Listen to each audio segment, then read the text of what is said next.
Welcome to this episode of the RSLIF podcast. My name is Kevin Haig. I'm the Managing Director of RSLIF in the UK. Today I'm joined by two special guests, Julia Colombino-Billingham, founder and CEO of reBUILD globally, and Sarah Sandsted, the Director of International Programming. In this episode, Julia and Sarah take us through their inspirational journey, covering the real story behind their tremendous charity. reBUILD globally. Enjoy. Hello and good afternoon, everybody. And this is RSLIF's podcast number 3. And today we're going to step out of our comfort zone. I'm an engineer, everybody knows that. And today we're going to step into the world of charity. We're going to talk to two very special guests, Sarah and Julie. But I'm going to let Sarah do the talking to begin with and introduce their charity, reBUILD globally, to our listeners. Hi, thank you so much for having us today, Kevin. I hope you can hear me okay. I'm calling from Haiti. My name is Sarah, and I am the Director of Programming for reBUILD globally. We're so excited to be here today to talk about our work in Haiti, and so grateful for everything that RSLIF has done for us, which I'm sure will come up later in the podcast. But reBUILD globally is a charity that is based in Port-au-Prince, Haiti. We focus on education and job training programming to support vulnerable communities. We have an education program that has about 25 students enrolled, and I can talk more about the details of that program, but I am just so thrilled to announce that we just had a graduating class this year. And what happens after a graduating class finishes is they transition into our job training program. And our job training program is a 6-month program that gives them the skills necessary to obtain a job at our for-profit company, Demand Designs. So this is a very, very, very rough summary of what we do, and I can get into the details as the podcast goes on. But I just delighted to be here, and thank you so much for having us. Oh, that's fantastic. Great entrance, Sarah. Julie, you are the founder of this charity. Do you want to wind us back to the start and give us a snapshot about why you got involved? Because I believe it's a very inspirational story. Oh, well, thank you so much, Kevin. Yeah, our story starts nearly 11 years ago now, when the earthquake that destroyed Haiti in 2010. I am a trained disaster responder, so I got onto a flight 10 days after the earthquake and landed in Haiti. And even with my training and all my experience in disaster response, I had never seen anything as utterly devastating as what had happened in Haiti after that earthquake. And I was so moved, not only by the devastation, but by the perseverance of the people. And so during my time in the recovery efforts, women were asking for jobs and children were asking to go to school. And I just, felt deeply called to do something sustainable in Haiti. So we, over the course of the past, plus decade, we really created an education and job training program that is sustainable. And, Sarah gave, like she said, a pretty rough, because it is not complicated, but it is, as my husband will always say, my husband Billy always says, it's a 3-phase sustainable program that really helps people move from a recipient of charity into a proactive and leadership role in community. In a place like Haiti, it's having access to work. And so all of our programs really lead to that. And so we're just really grateful that the people of Haiti showed us what was needed in the country so that we could, use all that was given to us to really help support those development efforts. That's a fantastic story, Julie.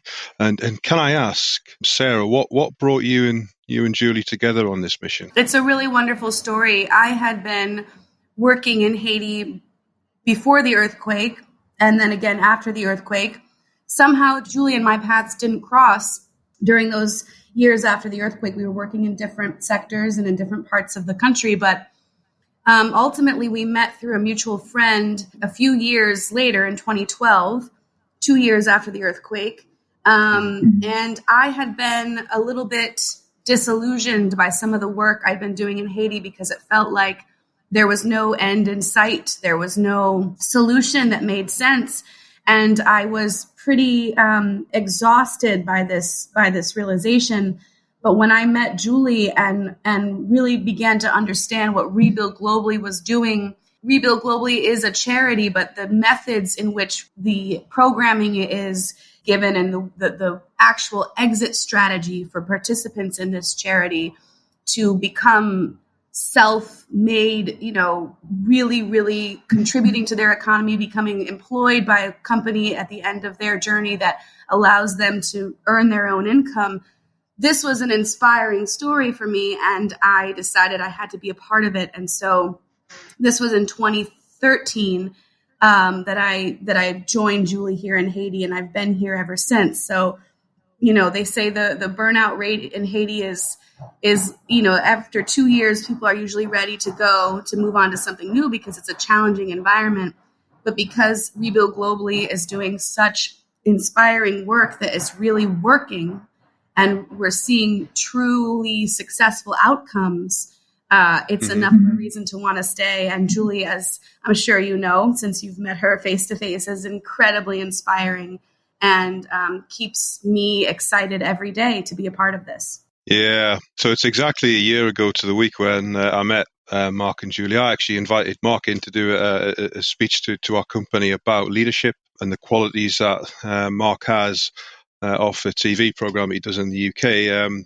Led me to bring him in, and he gladly accepted. And I met Julie, and I think it was after Mark's speech. We sat down, we had a coffee, and it was very quick to recognise and realise the passion when Julie started talking about reBUILD Globally. And I think it was a conversation that we had about our factory here as a construction company in the UK that snowballed the conversation, and then we quickly got involved with the charity because we could see the value that you guys were trying to bring to the disaster. Really inspirational story, and thank you for sharing it.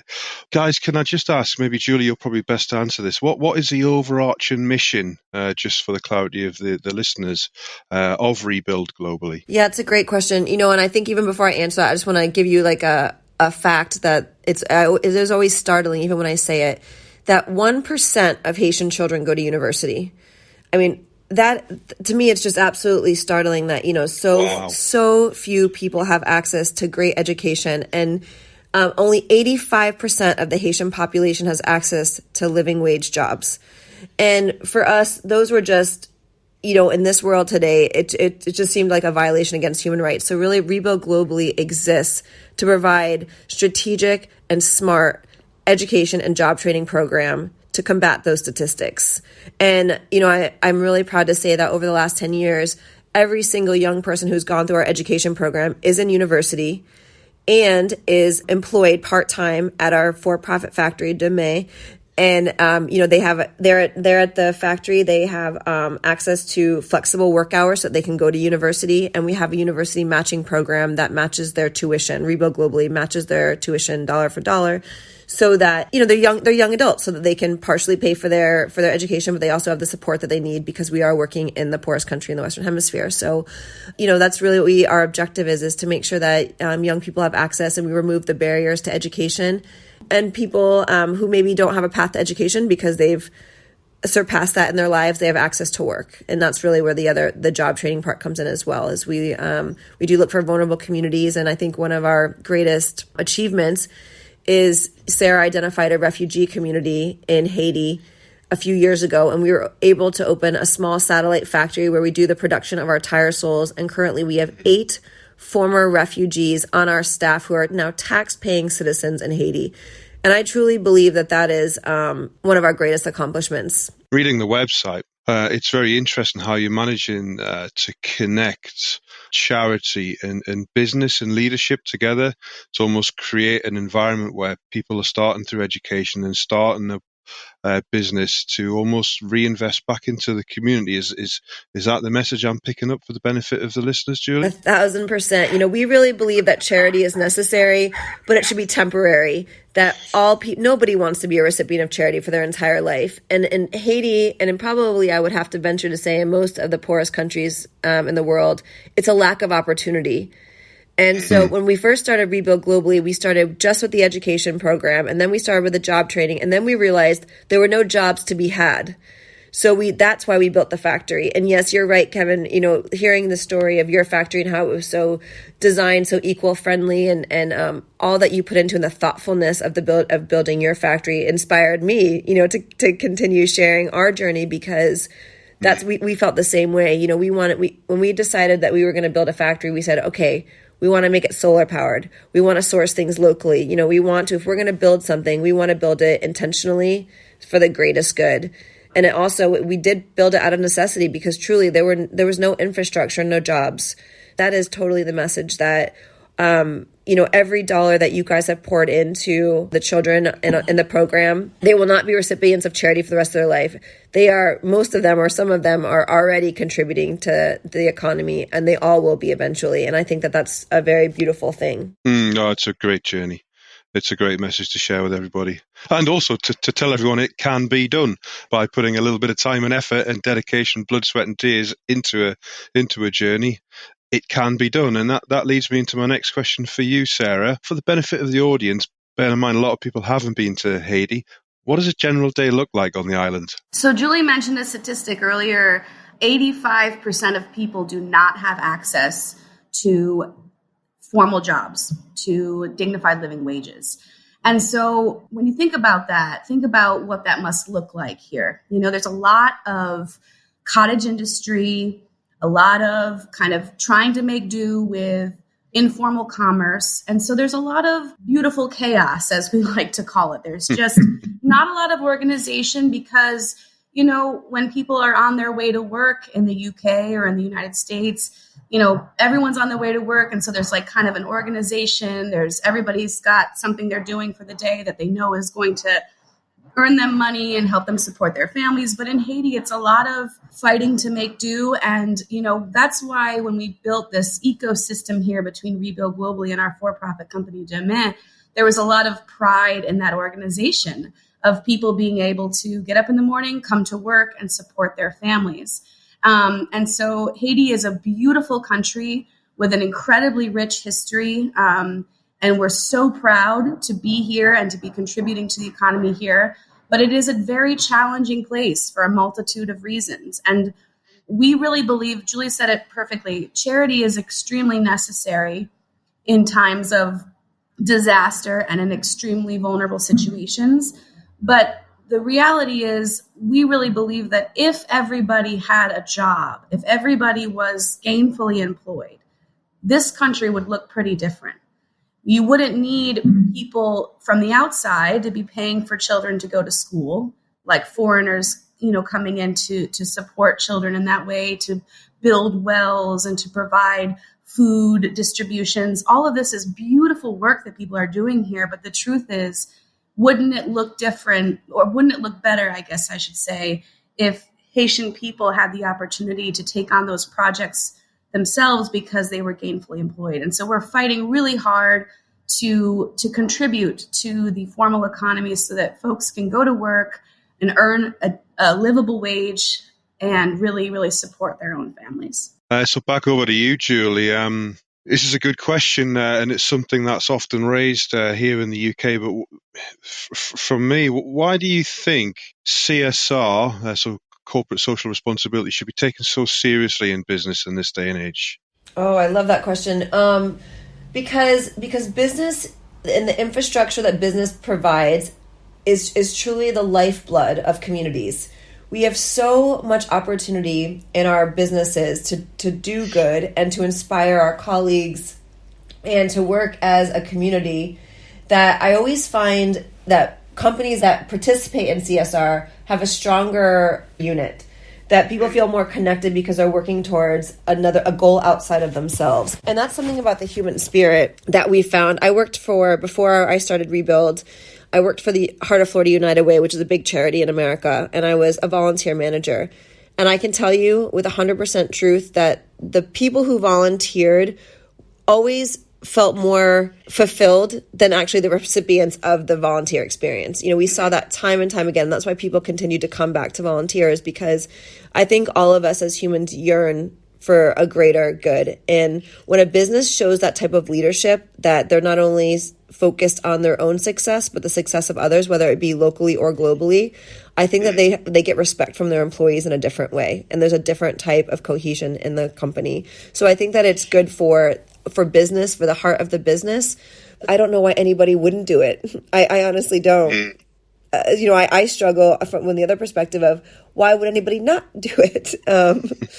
So, I really think that CSR is a necessary part of business. Good answer. And it links into leadership, actually, that, Julie. I'm often asked, what do I consider leadership to be? And my answer is always to be able to create opportunities for others.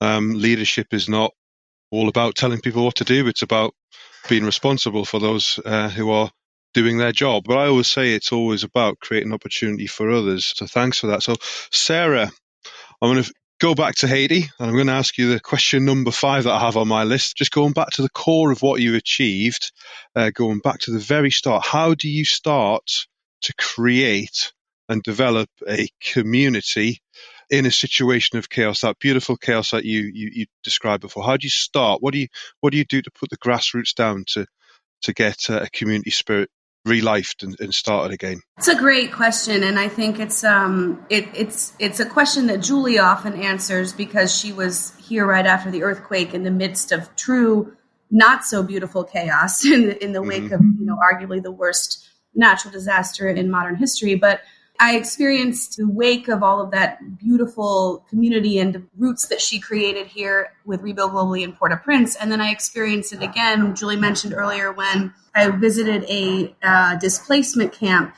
with refugees from the Dominican Republic a few years later. And I really listened to what Julie told me about how she was able to achieve such thoughtful success after the earthquake, and it's to listen. If you know Julie and have heard her speak, you will hear her say that was the first step, the most crucial step in understanding what the community needed. You would be surprised how often people come here and think that they know what's best. Of course, the most well-intentioned hearts, without any doubt. But if you don't really listen and plan carefully with the community, then you are bound to make very, very, very many mistakes. And so when I went to this refugee camp that Julie referenced earlier, I really heard Julie's words ringing in my head of listen to what the community says they need. And sure enough, the leadership of that community said the same thing Julie heard after the earthquake. And it was, I don't want this aid relief you're bringing me. I really want a job. And that catapulted us into, the next stage, which was building the satellite workshop at that camp, which we spoke of earlier. So understanding that the community wanted employment as an alternative to aid relief was an important step in understanding the psychology of the community and what was happening there and their experiences that led them to that point. And so, spending time listening and developing with local leadership is a step that, like I said before, it sounds like it's a no-brainer, but honestly, it's challenging. It's challenging to make sure you really take the time because, you just want to act. When you get into a place where you feel like something needs to be done to help people, your first instinct is to just act, to just start doing. But it actually makes more sense in our experience to take time, to listen, and to that really allows for some great discernment in how to move forward in a community. And how do you digest the discussion and formulate a plan? As an engineer, I work in logic. I'm struggling to comprehend how this would actually look, Sarah. So how do you take all that information and create a strategy and start building a plan? Well, I think that, Julie can talk more about what it was like right after the earthquake, but in terms of how we moved forward, it's a matter of listening to what the needs are and then referring with other experts who have been in the field. Like Julie and I conference together so often about, hey, Sarah, what did you see in the camp today? What was your experience today? And I could glean from her experiences after the earthquake and really talk about lessons learned, because the thing is, nobody can do this alone, right? And so learning from your peers about what experiences they've had is a crucial part of success as well. reBUILD Globally has always prided itself on not only learning from our mistakes, but teaching other people about mistakes we've made. We're all in this together. And then when we did start working in the camp, we also solicited the support of the United Nations to help us with some of their that they really helped us build that project out there as well. And they had engineers and they had development experts that contributed to that process. So I guess I would say it's maybe not the most eloquent answer to your question, but it's a matter of just not trying to do it alone. No, the reason I'm asking is because there's a lot of threads of leadership, and a lot of people in business will be able to relate to it. There's a lot of inspirational things that you're talking about, which the general engineer in construction could make use of. It's such a big thing that happened here. I'm trying to break it down into bite-sized chunks as well as making it into a digestible and understandable topic, Sarah, if that makes sense. Well, I mean, I appreciate very much what you're saying, because we have had lots of experts come here who have said, what are you doing? This is crazy. I mean, we've had so many people that have come and have helped us so much. But in the very first few days, they're like, I don't think we can do this. I mean, this is crazy. But Haiti has this beautiful spirit of just, we make things work. We find a way. You can't have any really high, non-negotiable expectations about how something's going to play out. You have to be flexible and you have to be cognizant of what the local reality is in order to not go crazy, So making things work, just making it work with what you have, basically. I have a tremendous amount of respect for you and Julie. It's quite remarkable. So going back to reBUILD globally, Julie, it's an opportunity for you to speak about how you can engage other businesses to support this venture. So do you want to tell our listeners a little bit about what options are open to them? Yeah, absolutely. Just as your company decided to do, you've sponsored children. We, like everybody, suffered through COVID this year, and it made things more challenging for our kids. We didn't have the opportunity to do anything online because most of the children in our program don't have access to internet or power. So, some of those opportunities weren't available to our students. But like Sarah said, despite all those challenges, we still had, Sarah, was it 100% graduation? Past graduation? Yes, it was 100% graduated. That's unbelievable, right? Yeah. So it's truly outrageous. It is. It's kind of unbelievable with everything that the family suffered this year that still happened. But so we've stayed on track with our goals, and that's really due to the incredible local leadership and our Haitian tutors. They're absolutely remarkable. And so if other companies want to get involved, we're always looking to sponsor more students. Our programs are small but mighty. We always want to add more young people into the program, but we have something that we've said since day one is we will never bring a student into the program that we cannot see them all the way through. And that means we have the financial capacity to see them all the way through to their senior year. And then our business has the opportunity to offer them a job. So that means our sales have to match, and so we have a lot riding on each and every person, because we will not start something and not finish it. And, the answer that Sarah provided earlier was brilliant, because Sarah's brilliant.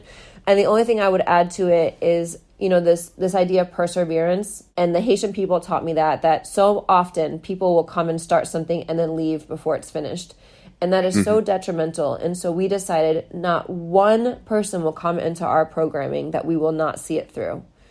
So the more students that we have sponsored throughout their education, we start at 6th grade and see them through senior. And then Sarah and I equally work hard on selling the sandals, handbags, and jewelry from Dumais so that we can increase sales, so that we can create more jobs. And those jobs are for the young people. And again, Kevin, as I'm sure you can imagine, when I started this 10 years ago, I had little guys that, just to be totally honest, couldn't read or write. I never thought in a million years, 10 years later, they'd say but Julie, we want to go to college now. But of course they did, because they were the top of their class.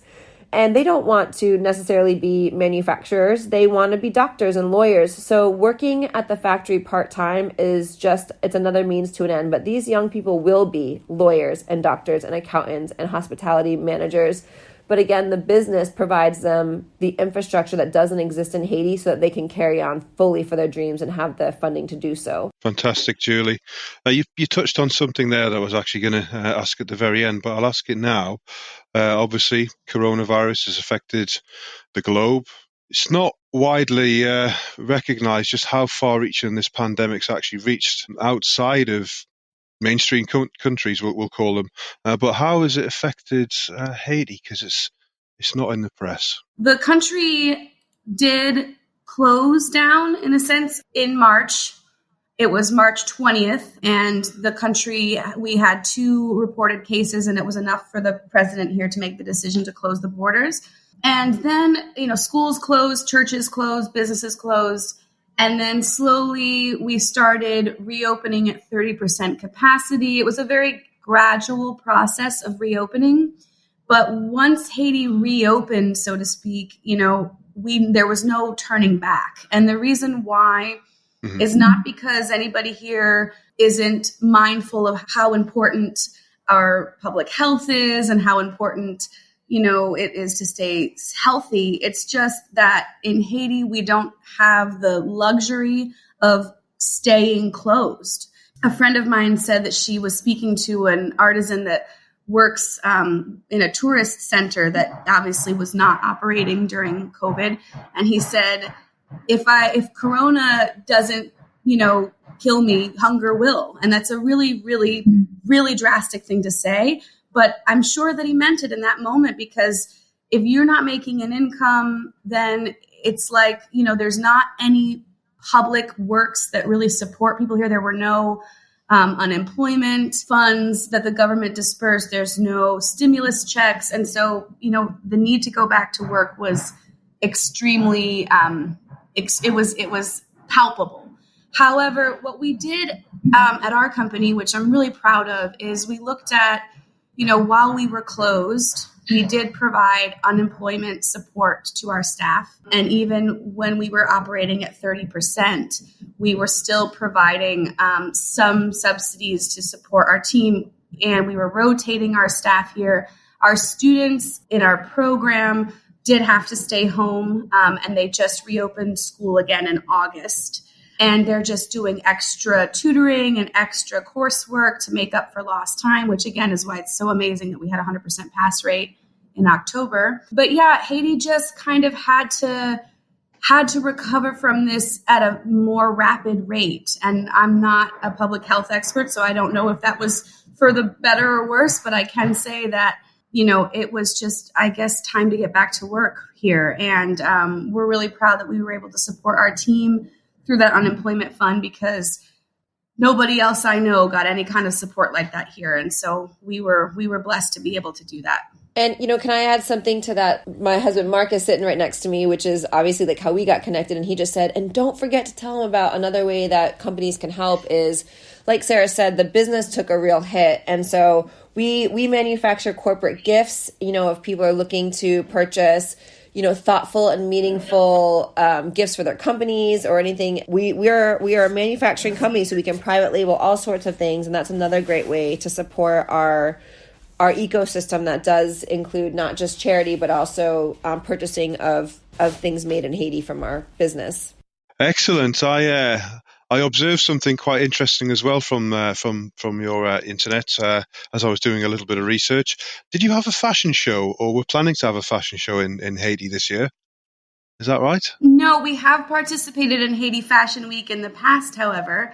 And we had a big fashion photo shoot last month to promote our products. But yeah, Haiti has actually a very vibrant fashion community.